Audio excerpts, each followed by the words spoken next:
Hay personas a las que quiero y admiro, y profesionales, periodistas como Pablo Dalmases, muchísimas gracias, que para mí son una enciclopedia, con lo cual cada minuto que paso contigo, Pablo, siempre aprendo algo.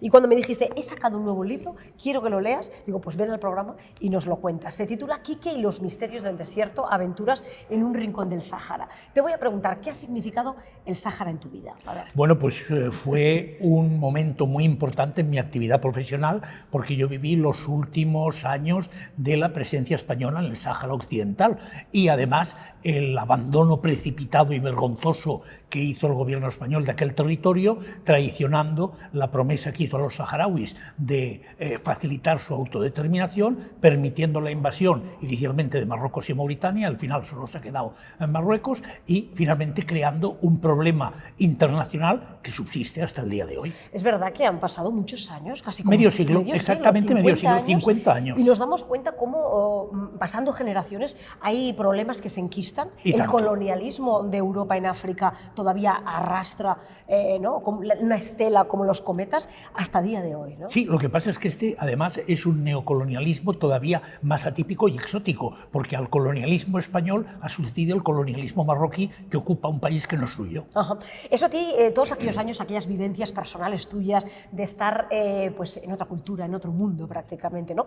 Haciendo de corresponsal para Televisión Española, trabajando en emisoras de radio, siempre explicando la realidad desde el terreno, a ti eso te marcó, ¿no? Y creo que pues sí, la verdad es que sí, porque además conoces un mundo, una civilización y unas gentes que son muy diferentes, pero que son maravillosas. Conoces la cultura de lo que se llama el país Bidán, que es la gente del desierto, los nómadas, que no tienen medida del tiempo, ni tienen medida del dinero, porque el dinero en el desierto no vale nada.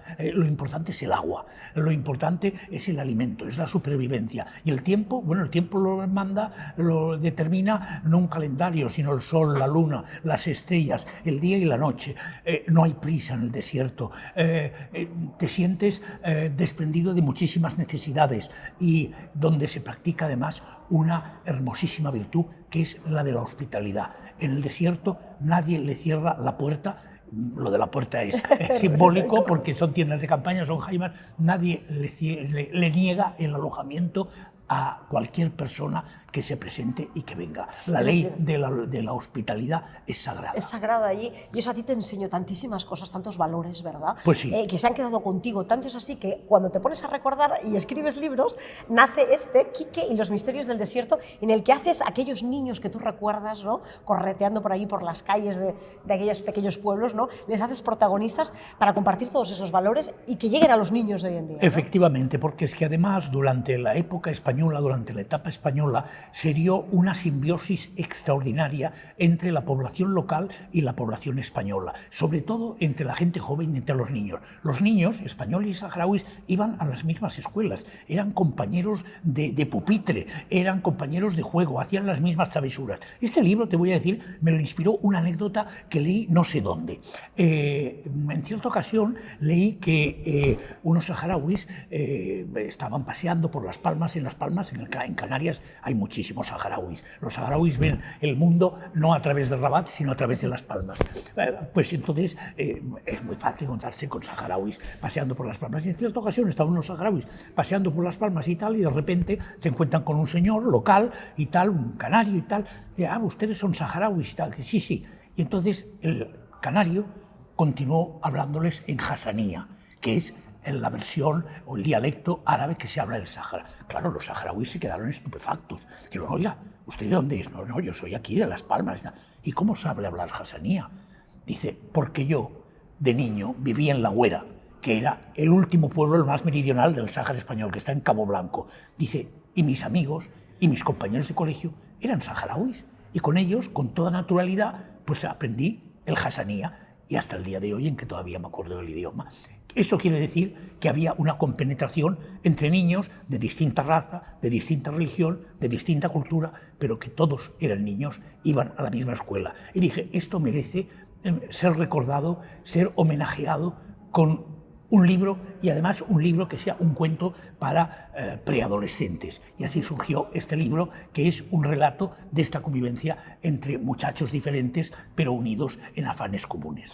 Es verdad que echamos una vista al mundo y nos damos cuenta de lo difícil que se lo ponen entre sí los adultos y lo fácil que es entre niños de, como dices tú, de diferentes culturas, países, religiones, incluso hablando de diferentes lenguas. Los niños se entienden, los niños juegan, ¿no? Exactamente. Hay un lenguaje infantil que es el de la inocencia, creo yo, que deja a un lado, ¿verdad?, todos esos conflictos internacionales, políticos, sociales, religiosos, culturales que generan los mayores, ¿no? Tienen la suerte de no haber digerido todavía todos esos prejuicios que las personas mayores tenemos y nos atenazan. Es verdad, y lo veremos aquí en esta historia, en estos niños jugando entre ellos, además con ese escenario maravilloso que tú recrearás, me imagino, que es ese desierto, que es como es un gran escenario. Eso es sí, y además es una zona concreta del desierto a la que yo le tenía un cariño especial, que es la península de Cabo Blanco. La península de Cabo Blanco está en el sur de lo que fue el Sáhara español, y por esos intereses y estos condicionamientos de la historia, en la época del reparto colonial, España quería también aquella península, perdón, Francia quería también aquella península, y entonces discutió su posesión con España. Total, que salomónicamente se la adjudicaron partiéndola por la mitad. La mitad oeste, la que da al Atlántico, fue para España, la mala, porque era la que el mar Atlántico bate con sus olas las costas y los acantilados y tal. Y la parte interior, que da a la bahía del Galgo, que son aguas más tranquilas y hay mucha pesca, se la quedó Francia. Fue la colonia de Mauritania, hoy República de Mauritania, ¿no? Entonces, bueno, fue una zona muy atípica porque en parte era española, en parte era francesa, luego, más tarde, en parte española, luego mauritana, pero en la que había una frontera que era puramente teórica, porque la gente se relacionaba, ¿no? Pasaba de La Güera, que era el pueblo español, a Nouadhibou, entonces Port-Étienne, que era en la población francesa, hoy mauritana, ¿no? Y entonces había una compenetración, ¿no? Una compenetración absoluta, y era un lugar, por tanto, pues muy agradable, muy tolerante, muy abierto, y donde pues el contacto no era ya solo entre españoles y saharauis, sino entre españoles, saharauis, mauritanios y franceses.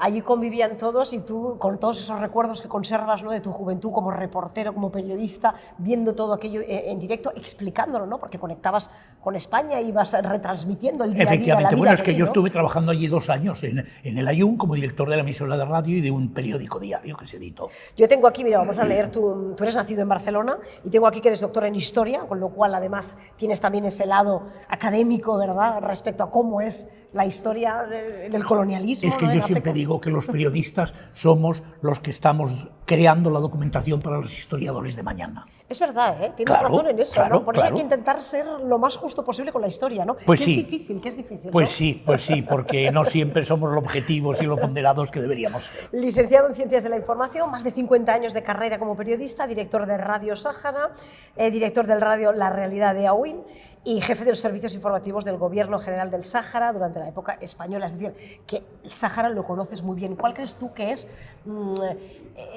el imán o lo que te hizo a ti enamorarte del Sáhara, lo que te atrapó? Cuéntame. Bueno, pues mira, muy fácil. Yo fui adolescente en la época en que España reconvirtió sus antiguas colonias en provincias, ¿no?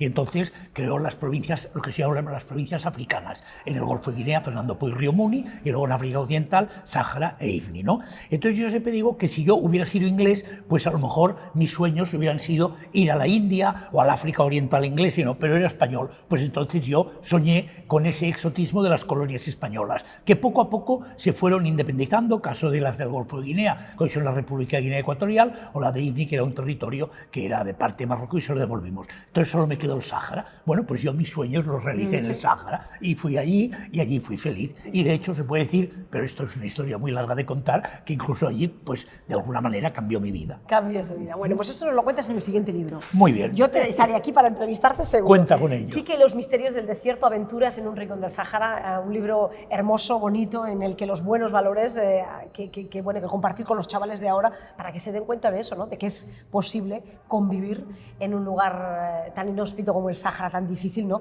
Donde, como tú muy bien decías, la hospitalidad es un poco el motor de todas esas familias y esas gentes, ¿no? Y esto puede ocurrir también aquí, te lo voy a decir y voy a aplicar justamente lo que estás diciendo a nuestra realidad actual, cuando se dice que hay tantas tensiones en nuestro país con los colectivos inmigrantes y tal. Bueno, yo tengo a una miembro de mi familia, una persona muy allegada a mí, que ahora es una niña de 14, 15 años y tal, pues que le tocó ir a cursar sus estudios de eso, la educación secundaria obligatoria, en un instituto que es realmente poliédrico y polifacético, porque hay gente de todos los orígenes, magrebíes, gitanos, subsaharianos, sudamericanos, etc. Y algún miembro de mi familia pues se alarmó, ¿qué va a pasar con esta niña? Tal y cual. Yo le dije, no va a pasar nada, simplemente va a abrir sus horizontes. Y ha sido exactamente así. Ha abierto sus horizontes y ahora tiene amigos de muchísimos orígenes, de muchísimas nacionalidades y de muchísimas culturas. Es más culta. Es más culta y todo ello ha enriquecido su propia personalidad. Yo creo que eso es lo bonito, ¿eh? Lo bonito de ver mundo Pues sí. Y de compartir con otras personas que son diferentes a ti, Pues sí. Una conversación o una amistad, ¿no? Pues sí. Este libro habla de eso. Muchas gracias. Gracias a ti, Alicia.